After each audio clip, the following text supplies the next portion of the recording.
On enchaîne avec le dernier projet.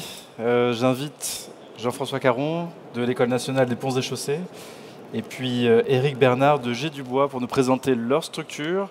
C'est une voûte tourillonnée en chêne, sur billes de chêne, c'est ça, et en bois déclassé que vous pourrez trouver à l'entrée qui sert aujourd'hui comme vestiaire.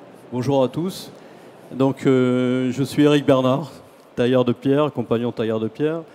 Et on a créé une coopérative avec mes deux fils et puis d'autres personnes qui sont venues nous soutenir il y a 3 ans. Donc il y a 3 ans, on a essayé d'élaborer d'abord des meubles, puisque mes deux fils ont fait 2 écoles ST2A. Et on a glissé sur la structure Philibert Delorme, qui, si vous connaissez, qui était avant tout un tailleur de pierre et qui est devenu l'architecte du roi Henri II en tout début de la Renaissance. Et il avait besoin donc de construire des veaux de coffrage pour la pierre de taille et puis pour ses ouvrages de château, entre autres, à Zélo-Rideau, etc. Ce personnage a été un des premiers à faire des traités d'architecture d'exécution assez intéressantes, puisque c'était les premiers, liés avec l'expérience de la production de chantier. Donc ce personnage était devant un problème que nous avons tous actuellement, c'est la pénurie du bois. Et on s'est projeté avec notre petite coopérative à faire un lien entre la ressource, l'architecture, l'esquisse, la production technique et surtout la robotique. Voilà. Donc beaucoup de choses. On est arrivé au bout de 2 ans, 3 ans, là actuellement. Donc le résultat, vous l'avez donc au vestiaire, grâce au soutien de l'ONF, de FIBOIS, de plein d'autres personnes, et entre autres de l'École des Ponts, qui nous a rejoints il y a 1 an et demi, 2 ans. Pourquoi ? Parce que l'histoire de la structure à petits bois de Philibert Delorme demande vraiment à évoluer et à rentrer dans l'histoire moderne. Voilà. Donc ça, c'est surtout notre but, de coopérer avec des instituts de ce type-là. Quoi dire de plus ? Je vais laisser la parole à M. Caron, qui est le représentant de l'École des Ponts, et on enchaînera après avec lui. Donc je vous fais passer vite fait les slides que vous avez sur notre stand. Vous venez sur place, ça sera plus vite d'échanger avec vous. Donc les prémices de travaux qu'on avons pu faire, le rapport avec le territoire, etc., etc. Voilà. Donc je laisse Jean-François Caron. Oui, merci Eric. Oui, on a fait le choix un peu le stand est là-bas, donc vous pouvez regarder ce qui existe. Et là, l'idée, c'était dans la conf de parler de ce que ça pourrait devenir si on met les moyens d'aujourd'hui et les moyens modernes de construction et de modélisation. Donc moi, je suis prof et directeur de recherche à l'École des Ponts. Et avec mes collègues, on a cité Olivier tout à l'heure, qui a beaucoup travaillé sur les Nexora dont on a parlé tout à l'heure. Alors on a beaucoup de recherches sur la relation entre forme, géométrie et constructibilité. Il y a souvent forme et géométrie, mais notre plus-value, c'est vraiment sur la constructibilité, c'est-à-dire réfléchir sur la qualité des assemblages, sur la faisabilité des formes complexes qu'on peut générer. Donc vous voyez ici des exemples de structures. Bon, ici, par exemple, déployables. Des structures... Ouais, bon. Là... Des structures déployables. Ouais, ça marche. Ah, non, je vais m'en passer. Des structures déployables en haut. Des structures sur des géodésiques. Enfin, voilà. La science de la géométrie, en fait, peut apporter beaucoup sur la qualité constructible d'une structure en proposant des solutions qui vont être rationnelles, qui vont permettre des nœuds, par exemple, des connexions qui vont être faciles à fabriquer, qui ne vont pas coûter cher, où il n'y aura pas beaucoup de quincaillerie, comme l'exemple que vous avez aussi en bas à gauche, qui est le projet dont je vais vous parler aujourd'hui. Donc bon, bref, on a beaucoup de sujets sur ces aspects de conception structurelle et d'optimisation structurelle. À force de travailler sur ces sujets, on s'est aussi rendu compte que c'était quand même difficile de proposer des choses aussi complexes sans les outils complexes qui vont avec. Et c'est pour ça on s'est équipé petit à petit, et puis la région nous a permis de bâtir cette cellule de construction numérique vraiment dédiée à la numérisation de la construction, qu'on appelle Buildin, qui est un projet de co-innovation et de R&D. Donc on permet à des entreprises de travailler avec ces moyens, évidemment en partenariat avec mon équipe. Et on fait évidemment des choses sur le béton, hein. Notre spécialité, c'est quand même le béton, mais sur l'impression béton et sur d'autres choses. Mais on a aussi une activité sur le bois. Et vous voyez la cellule ici avec 2 robots qui peuvent travailler en collaboration. Un robot qui est sur un track de 9 mètres et l'autre qui peut travailler en collaboration. Donc voilà, grâce à ces 2 outils, hein, la recherche que vous avez vue avant et ces outils de construction, je vous présente le projet sur lequel on a travaillé il y a quelques années, qui est un projet qu'on a réalisé avec des étudiants, qui est un projet, alors il y a qui fait une portée d'à peu près 7 mètres, hein, c'est pas quelque chose de très grand, mais l'intérêt c'est qu'on reprend un peu les idées qu'on a vues dans une présentation précédente sur les structures réciproques et les nexorades, donc des choses avec des nœuds très simples, conceptuellement, mais quand la forme est complexe comme ça, ils sont très complexes à réaliser et à simuler. Et donc, du coup, voilà, c'est le projet dont je veux vous parler. Donc, ce projet, en fait, il nécessite un workflow digital global, c'est-à-dire qu'on ne peut pas aborder ça de manière un peu, on va dire, artisanale, mais ce n'est pas un gros mot, mais on est vraiment obligé d'avoir une démarche complètement numérique avec le projet initial, donc une partie qui concerne le design, et un projet d'élève au départ qui va se transformer petit à petit grâce à des outils qu'on a développés, des plugins mathématiques qui vont nous permettre de rendre la structure constructible. Si elle ne l'est pas, on fera des allers-retours, mais on va tout faire ça d'abord d'un point de vue numérique. Et une fois qu'on a quelque chose qui tient la route, qui tient même les charges qu'on va avoir sur la structure, on va s'occuper de fabriquer de la fabrication des petits objets qui vont constituer la structure. Donc les structures des poutres, les positions des vis, pardon.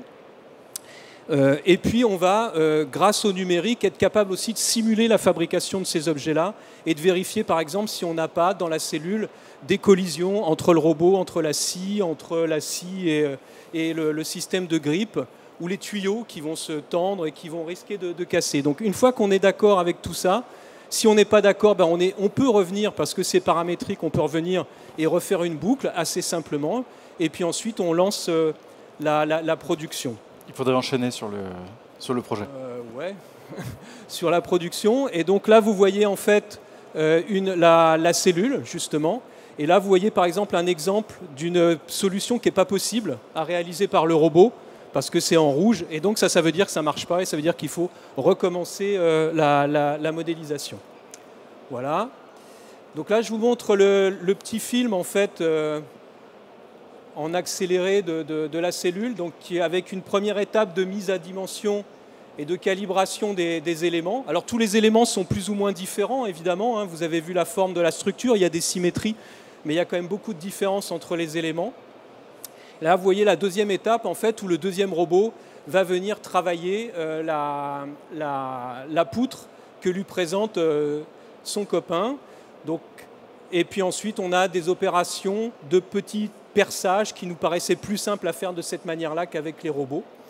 Voilà, donc là, on n'a pas vu, ça a été très vite, mais vous voyez que l'objet qui est fabriqué est un objet relativement complexe, avec des angles qui sont tous différents, avec des tenons, des mortaises, des rainures qui vont permettre de venir recevoir les panneaux qui sont des panneaux plans. Vous voyez ici un petit détail. Donc c'est une structure assez complexe. Et en quoi, en fait, on est très content d'avoir rencontré G. Dubois sur un salon, enfin pas sur un salon, dans un congrès où on travaillait, on présentait nos travaux sur la construction et l'architecture. Ça va permettre, en fait, si on repense, alors ça c'est la structure de G. Dubois, aujourd'hui c'est des arches. Si on pense coque, c'est-à-dire double courbure, on multiplie la raideur par 10 et évidemment on peut faire exploser les portées, même si c'est avec des petits morceaux de bois. Il y a un travail à faire sur les assemblages où on a une compétence assez forte et où on peut apporter aussi notre aide. Et puis aussi, aujourd'hui en fait, G. Dubois travaille avec des morceaux de bois qui sont courbés, Et donc il y a des chutes. Alors aujourd'hui ils en font des meubles, c'est une bonne idée, mais on peut aussi très bien, vous l'avez vu sur notre projet, travailler avec des poutres droites. Ça augmente la complexité parce que toutes les pièces sont différentes, mais c'est tout à fait réalisable.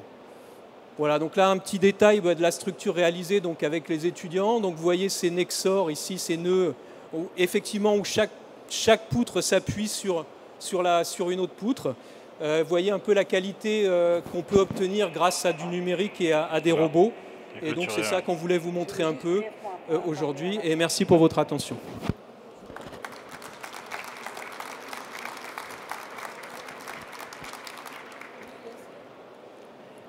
Ce que je voudrais faire comme ajout, c'est pour que vous compreniez le lien très fort qu'on peut avoir avec une initiative extrêmement artisanale, puisque ça a été notre cas. La coopérative a vraiment un but lié au savoir d'un métier, de plusieurs métiers, qui font en fin de compte un métier qui est l'architecture, avec des chercheurs. Donc là, on est sur une bifurcation où on peut maintenant se projeter sur de la grande portée grâce à l'école des ponts, avec le principe de Philibert Delorme. Donc c'est le concept de l'évolution de l'histoire avec un ancrage très fort sur le traditionnel, sur l'architecture, sur notre patrimoine culturel, et l'innovation sur laquelle on veut à tout prix s'accrocher. En fait, on a exactement la même démarche sur le béton. C'est-à-dire que les grands ingénieurs comme Nervi, comme Candela, qui ont fait des choses absolument formidables et qu'on ne peut plus faire aujourd'hui, faute de main-d'œuvre qualifiée et faute de temps, on peut les réinventer grâce au digital, grâce à la robotique et retrouver des choses très vertueuses. Les objets qu'on vous a montrés sont extrêmement vertueux d'un point de vue environnemental. Voilà.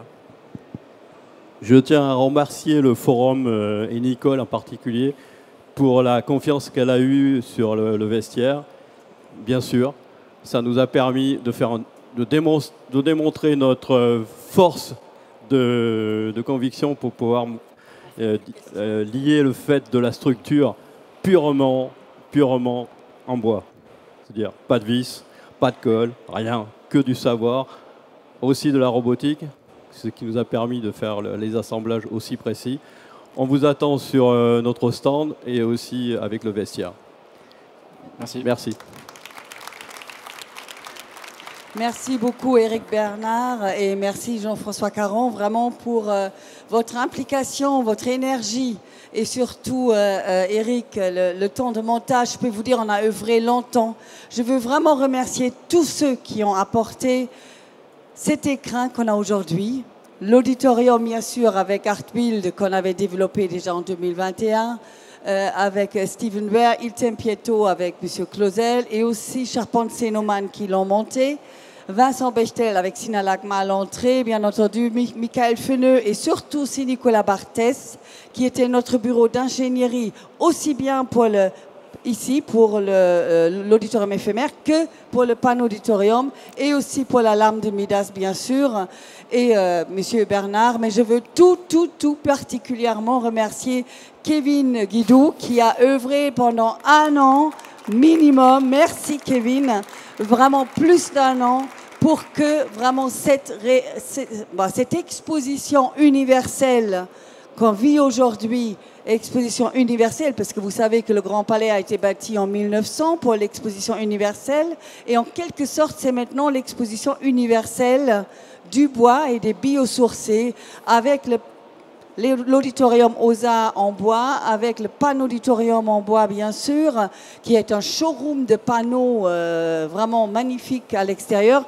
avec le vestiaire, bien sûr, à l'entrée, l'accueil, etc.